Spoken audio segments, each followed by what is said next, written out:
My social impact initiative is Wholesome Health, and with this I promote a well-rounded, healthy lifestyle because I felt like it was a hole that I saw in the Miss America organization where I wanted young women to have a role model that talked about balance and acceptance and creating a lifestyle that makes you happy and is sustainable.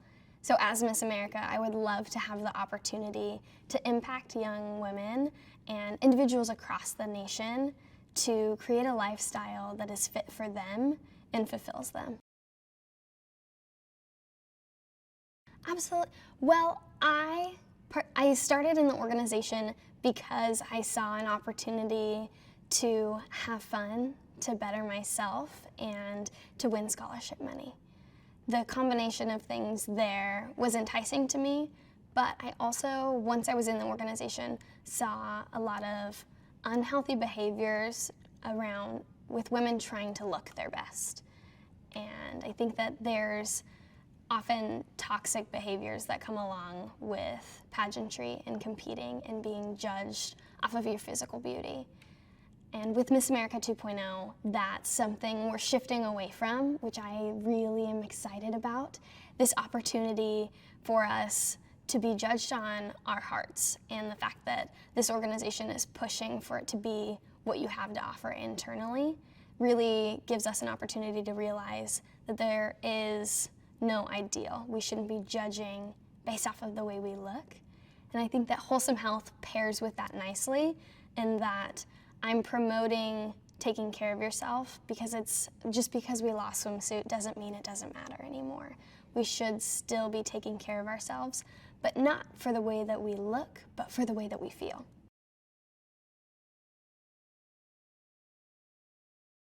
Two point oh focuses on who the women are behind the scenes. Before, I felt like often the audience didn't know why a woman would win, because the judges got to know her in the interview.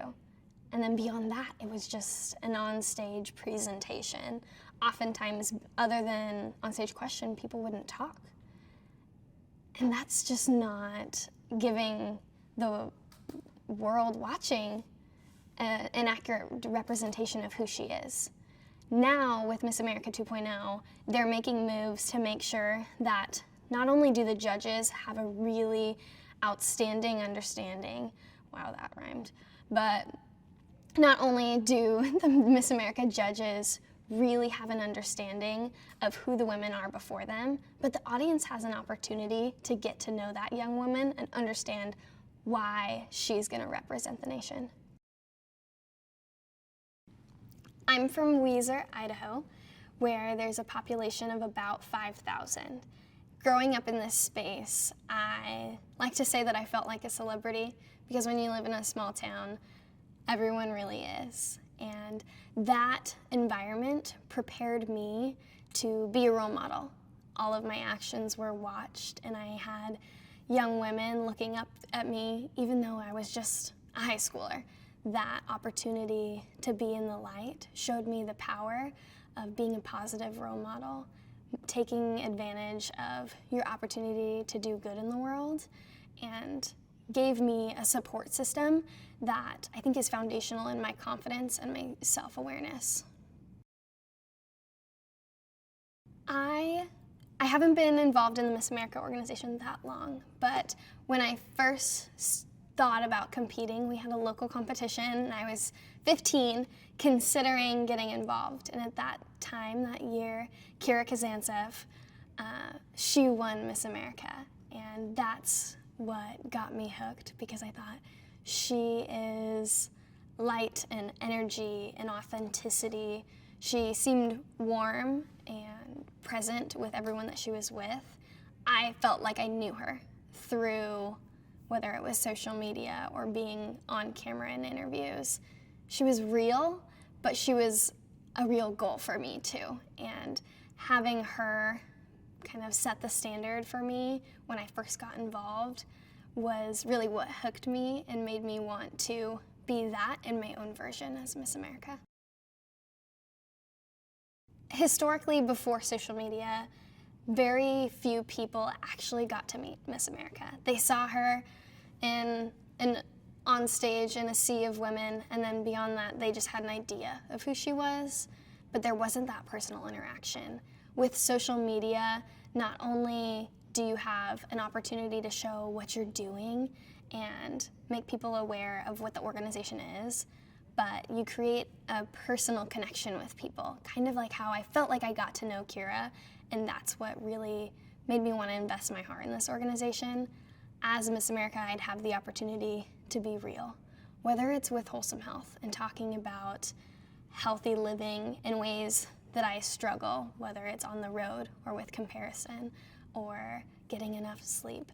We all are human, and social media gives us an opportunity to be candid with each other and real with each other and provide details that the news doesn't necessarily capture. And with social media, I have the opportunity to promote my platform. I have a blog where I share healthy recipes and focusing on the strategies you can do to de-stress, to build healthy habits. And it's a way I can communicate with such a broader audience than I would be able to otherwise.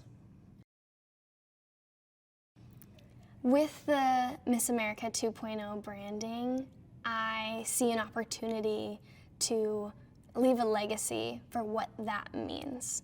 And to me, Miss America 2.0 is authentic, and she's really vulnerable with her audience. She's willing to be a real person while maintaining her values and her goals.